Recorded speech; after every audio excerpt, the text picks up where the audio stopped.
The Rs-122 is a Georgian mobile multiple rocket launcher firing 122 mm rockets.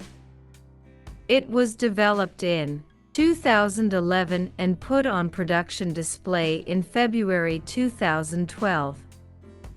The Rs-122 is a heavily modified version of the Soviet BM-21 Grad. Its main characteristics are the armored crew cabin, improved firing, operational range and accuracy. The vehicle was developed by the state-owned Scientific Technical Center Delta.